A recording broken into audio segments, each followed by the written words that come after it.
이달부터 순차적으로 조기 시행 돌입했다. 뭐 오늘 적용된다는 얘기들을 하시는 분들이 있더라고요. 그래서 보면은 BIS 비율이 8% 넘어야 되는데 어느 부분이 좀 더 강화되고 있냐면 바젤 1에서 바젤 2로 넘어갈 때는 이 위험 가중 자산에 대한 부분이 강화가 됐었고 3로 넘어가면서 자본의 질이나 양 이런 규제 비율이 강화되고 있다. 실질적으로 자기 자본도 있지만 위험 가중 자산 그 조기 시행되는 내용을 보면은 기업에 대한 위험 가중치는 낮추고 가계에 대한 위험 가중치는 높인다. 이게 바젤 3의 핵심이었죠. 특히 어떤 쪽? 주거용 부동산. 왜냐면은 어차피 그 빌려주는 돈이나 이런 건 똑같은데 예를 들어 뭐 삼성반도체랑 대부업체 이런 데랑 똑같은 위험 가중치를 뒀는데 실질적으로 잃을 확률은 어디가 더 높아요? 엄청나게 고금리를 하는 대부업체가 있다. 그러면은 정상적으로 생산을 해서 생산이 잘 팔려서 성장을 하고 있는 기업과 생산이랑 전혀 관련 없이 돈놀이를 하는데 법의 규제도 위험하게 위배하고 있고 이런 기업과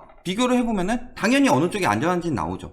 그러니까 조금 더 안전한 쪽에 위험 가중치를 낮추고 위험한 쪽에 위험 가중치를 높이겠다는 거죠. 그 중에서 세계적으로 가격 띄우기나 아무런 발전 없이 그냥 가지고 있는 것만으로 가격이 오른다. 이걸 가지고 돈 장사를 해가지고 전체적으로 늘어나는 뭐 화폐 가치 하락이다. 뭐 이것 때문에 물가가 오른다. 이런 식으로 하는데 원래는 화폐 가치 하락이 있는 만큼 감가상각이 더 심하죠. 그럼에도 불구하고 화폐 가치 하락 이상으로 띄우고 있는 위험한 자산이 무엇이냐? 생산성도 없이 먼저 볼 것이 주거용 부동산이다. 그러니까 주거용 부동산이 계속 위험하다. 특히 우리나라 같이 거품이 가득 낀 아파트 같은 경우 굉장히 위험하다. 물론 뭐 안 팔리는 환경성 떨어지는 빌라나 이런 거는 말할 것도 없죠.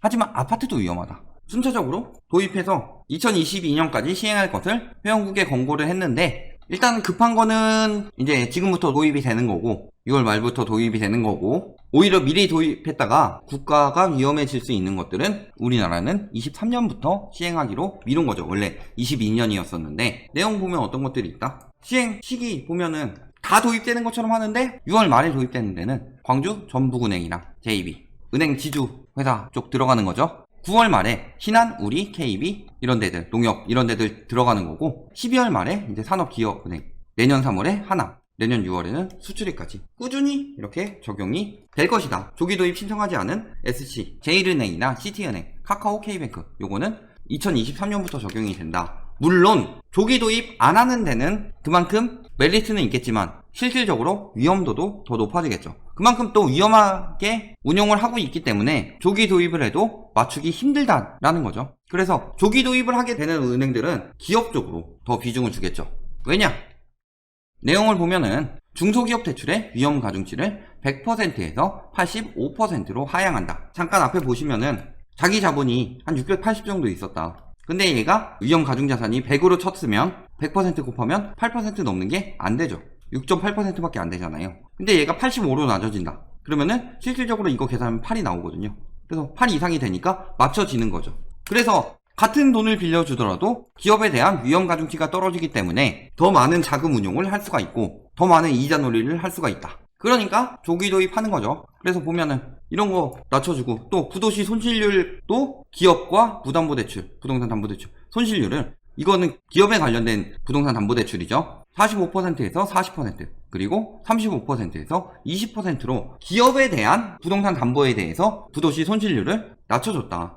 즉 은행들이 왜 조기 시행하려고 하겠어요? 기업에 대해서 위험 가중치도 낮아지고 손실률도 낮아지기 때문에 도입을 하려고 하는 거죠. 그래서 보면 어때요? 조기 시행 23년에 하기로 했었는데 20년 2분기를 통해서 중소기업 하향한다. 즉 지금 우리나라는 뭐가 위험하다? 기업이 위험한 거죠. 사실 초이노믹스 이후 가계대출이 급증하면서 가계는 이미 위험했었는데 그래도 그럭저럭 버티고 있었는데 가장 문제가 되는 거는 기업과 자영업이었죠. 뭐 수출 시장이든 내수 시장이든 이게 돌아가야지 결국에는 가게에도 돈이 흘러 들어가는데 이게 돌지 않더라. 그러니까 조기 시행하려고 했던 거죠. 그러면서 리스크 관리 강화한다.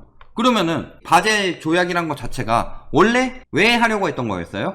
은행이 남발해서 빌려줬다 막 위험한데도 빌려주고 일본 같은 경우는 1억짜리 땅에다가 1억 2천을 빌려주고 이게 한번 터지게 되면 굉장히 위험해지겠죠. 그러니까 그것을 억제하기 위해서 바젤 1부터 2, 이번에 3까지 도입을 하는 건데 1 도입하면서 일본 부동산 무너졌죠. 2 도입이 리먼 사태와 관련이 있었죠. 3 이제 도입하는 거는 리먼 사태 터지고 나서 그것도 위험하다, 지금도 위험하다, 위험한 데다 빌려주지 마라 라고 하는데 오히려 위험 가중치를 낮췄다.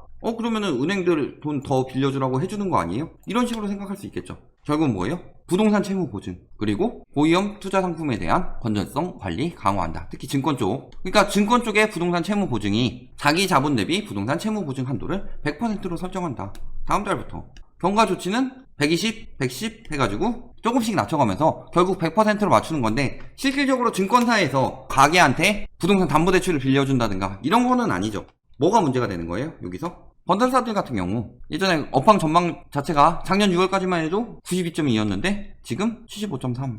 조금 올랐는데요. 조금 올랐어도 지금 건설사에 대한 규제가 굉장히 많이 들어가고 있죠. 예를 들어 분양가 상한제라든가 재건축 재개발 같은 경우도 안전진단 강화나 허그 고분양가 제한 같은 경우도 들어가고 있죠. 그러니까 결국에는 이제 재건축 하나면 엄청 남겨먹었고 그랬었는데 그게 힘들어진 거죠. 분양가가 낮아지는데. 그러니까 건설사들 업황 현황은 점점 더 안 좋아져 가고 있다. 이게 사실이죠. 그런데 예전에는 MB 정부 때부터 503 때까지 계속 완화 정책하면서 엄청나게 호황이었죠. 특히 2014년에 토이노믹스하고 재건축 연한 완화하고 그 다음에 재건축에 대해서 뭐 3주택까지 허용하고 분양가 상한제 폐지하고 재초안도 폐지하고 엄청난 호황이었죠. 건설사들한테. 그러니까 증권사에서도 빌려주고서 고분양가로 분양해도 분양만 하면 완판이니까 이자도 잘 돌려주고 그러니까 엄청나게 남는 장사니까 부동산 PF를 마구 늘려줬었는데 지금 되겠어요? 신용 등급도 높은 축에 PF 사업장도 수도권에 있지만 리스크 관리를 강화하고 있다. 왜? 바젤 3 때문에. 예전에는 증권사가 마음껏 돈 빌려줬다면은 지금은 안 된다. 특히 뭐 아파트 같은 경우 나홀로 아파트 말고 좀 어느 정도 규모가 되는 단지 같은 경우는 그래도 이름 있는 건설사가 자금력이 있으니까 가능한 곳 같으면 괜찮은데 아닌 곳 같은 경우는 어떻게 되겠어요? 그런 경우 많죠. 뭐 싸게 분양한다고 해놓고서 돈만 받아놓고 시행이 잘 안 되게 생겼으니까 그 정도 금액으로는 그냥 갖고 나르는 거죠. 특히 오피스텔 같은 경우 짓는 모습만 보여주고서 분양하는 사람들 막 모아놓고 돈 가지고서 안 되겠다 싶어서 굳어내고 나르는 경우도 굉장히 많아요. 일단 PF도 안 나오고 그러니까 건설사들 자금 조달 능력은 더더욱 떨어지죠. 그래서 줄폐업 위기에 처해 있다. 폐업 신고 건수 보면 어때요? 계속 1, 200건씩 나타나고 있는데 올해 들어 더 늘었다. 물론 요거는 이제 세금 문제 때문에 뭐 1, 2, 3월 넘어가서 폐업할 거 12월에 미리 폐업해버린다. 이럴 수는 있죠. 근데 그럼에도 불구하고 그 뒤에도 줄었냐? 아니죠. 그 이전보다 소폭 늘었죠. 즉 건설사들 폐업 가능성은 더더욱 높아지고 있다. 그래서 중소 건설사들 같은 경우 위험하다는 거죠. 거기다가 부동산 담보대출의 경우도 얘기 많이 나오죠. 중도금 대출 안 된다 하면서 바젤 3 괴담 시행되면은 뭐 중도금 대출이 안 될 수 있다. 이런 멘트를 넣었지만 실질적으로 안 된다가 아니라 기업 대출이 더 유리해진다는 의미가 있을 뿐 영향이 없다라고 하는데 영향이 없냐? 없어요? 부동산에 대해서 중도금 대출이나 잔금 대출에 대해서 영향이 아예 없냐? 물론 기준상으로 9억 원 이하라는 그 기준은 그대로 남아있겠죠. 9억 원 이상은 원래 중도금 대출이 안 되는데 지금은 9억 원 이하도 중도금 대출이 안 될 수 있다. 이걸 가지고 그냥 괴담이다 라고 넘겨버리는데 그런 얘기가 왜 돌까요? 또 하나 볼까요? 대출 금지설 하면서 위험 가중치를 얼마나 줄 것인지 결정하는 것이기 때문에 전면 금지되는 건 아니다. 그러면서 바젤 3 부동산 대출 규제는 12.16 정책처럼 따로 정책이 나와야 비로소 규제할 수 있기 때문에 관련이 없다. 되게 쉽게 얘기하죠. 그래서 보면은 어떻게 되느냐, 위험 가중치가 상업용 같은 경우는 생산성이 있죠. 거기서 노동을 해서 소비를 해서 뭐 월세 수익을 올린다든가 그래서 어느 정도 소비는 있기 때문에 특별히 엄청 커진다라는 느낌이 없는데 주거용 같은 경우는 위험 부담 비중이 35%에서 최대 105%까지도 늘어날 수 있다. LTV에 따라서 차등화가 들어가긴 하지만 자 그러면은 위험 가중치만 높아질 뿐이지 영향이 없다라고 가정할 수 있어요. 예를 들어서 은행이 자기 자본이 280 정도 있다. 그래서 예전에 35로 하면은 8% 나와서 8% 넘었다. 그런데 이 위험 가중이 100까지만 올라간다고 해봅시다. 얼마 나와요? 2.8%. 그러면은 8%에 이게 돼요? 아니죠. 그러면은 빌려주고 싶어도 못 빌려주는 거죠. 물론 저렇게 자금이 딱 맞는 은행이 있냐라고 하면 당연히 없죠. 사실 누가 저 정도 요만큼을 가지고 은행을 하겠어요? 물론 어느 정도 빌려줄 여력은 충분히 되지만 은행이 빌려주려고 하겠어요? 뭔가 더 깐깐하게 보겠죠. 그리고 은행이 그걸 더 깐깐하게 보기 시작하면서 예대율을 맞춰야 되는 순간, 특히 예대율을 관리하기 시작하는 순간, 지금은 금리 인하로 인해서 어쩔 수 없이 금리가 조금씩 내려가고는 있지만 실질적으로 그런 것까지 예대율이 겹쳐버린다. 그럼 다시 금리가 올라갈 수 있다. 왜냐면은 자기 자본 확보해야 되니까 예금 확보해야 되고, 대출은 함부로 내줄 수 없으니까 대출 회수해야 되죠. 지금 막 당장 눈에 가시화적으로 뭐 40% 내준다는데 거기 30%밖에 안 내주고요. 중도금 대출 원래 9억 원 이하 됐는데 이한제도 중도금 대출 안 나온대요. 이렇게 가시적으로 딱 정해져서 나오는 건 아니죠. 당연히. 그런데 실질적으로 앞으로 은행에서 가게가 특히 주거용 부동산으로 대출을 받기는 점점 더 힘들어질 것이다. 그런데 이걸 가지고 아무 그게 없다. 그리고 지금 얘들 관리하기 점점 더 힘들어지고 있죠. 그러니까 지금 아예 이번에 전세대출 같은 경우 이자만 갚았는데 원리금 분할 상환으로 유도하고 있다. 고육지채 가면서 뭐 이야기하고 있는데 실질적으로 저는 이거는 바젤3의 영향이 강하다고 보죠. 왜냐면은 더 안전하게 확보해야 되니까. 원금을 더 확보해야 되고 함부로 빌리지 못하게 해야 되니까 이자를 지금 높일 수는 없죠. 금리가 떨어졌는데 코픽스 금리도 떨어지고 기준금리도 떨어지고 금리가 떨어져서 이자를 높일 수는 없다. 근데 전세대출 너무 빌려주게 되면은 은행에서 리스크 관리하기가 굉장히 힘들어지죠. 그러니까 이자는 더 받지 않더라도 회수를 빠르게 하고 그 다음에 대출을 받는 사람들을 줄이게 하기 위해서는 부담을 주는 수밖에 없다. 그러니까 전세 대출이더라도 원리금 상환으로 받으려고 하고 있는 거다. 이걸 고육지책이다 뭐 하면서 그냥 대충 얘기하고 있는데 기자가 아는데 일부러 선동을 하려는 거지, 아니면 그냥 딱 전세 대출 저렇게만 한다라는 거 해가지고 자세한 건 모르는지 모르겠지만 영향이 있죠. 당연히 은행에서는 가계대출에 대한 부담을 늘려야 되겠다. 각 가계에 대해서. 아까도 보면은 카카오 K뱅크 중소기업 상대로 대출해주나요? 그러니까 이런 가계대출 위주로 하는 데는 조기도입 신청을 안 한 거고, KB나 뭐 우리 이렇게 좀 큰 은행들, 농협 이런 데들은 가계대출 비중을 줄이고 기업 쪽으로 좀 더 하겠다. 그래서 위험가중치 낮춰서 하겠다. 결국에는 가계대출 쪽은 점점 더 회수를 할 가능성이 높아진다는 거죠. 그럼에도 불구하고 뭐 아무 영향이 없다.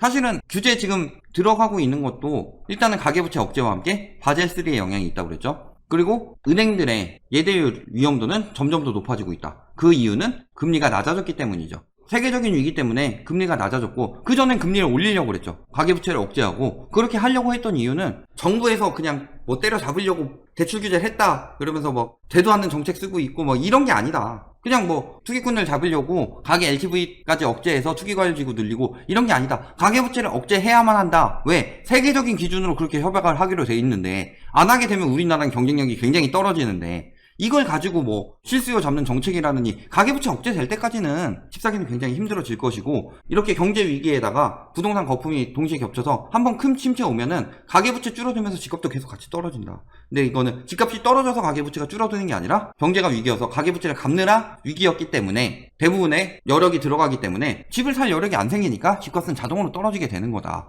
이런 큰 틀에서 분석부터 작은 대출 규제까지 다 해가지고 하나하나 이야기하고 있는데 지금 잠깐 드러나는 상황 가지고 무조건 그래도 집값은 오른다라고 우기고 있는 것 자체가 이런 부분에 대해서 하나도 반박도 못하고 뇌가 없는 거죠. 그냥 그래도 오른다 이런 얘기 하는 거죠. 그러니까 지금 투기 조장해가지고 들어가는 사람들, 그래서 영끌해서 들어가는 사람들이 많아지면 많아질수록 폭등까지 아니더라도 순간적인 그 상승세가 보이는 경우가 많아지면 많아질수록 추후에 폭락하게 될 가능성이 훨씬 더 높다는 건데 그런 부분에 대해서 하나도 모르면서 그래도 지금 올랐으니까 집값은 결국 무조건 우상향이다 이딴 식으로 주장하는 사람들은 경제에 대한 기본 원리가 없어요. 기본적인 개념이 없어요.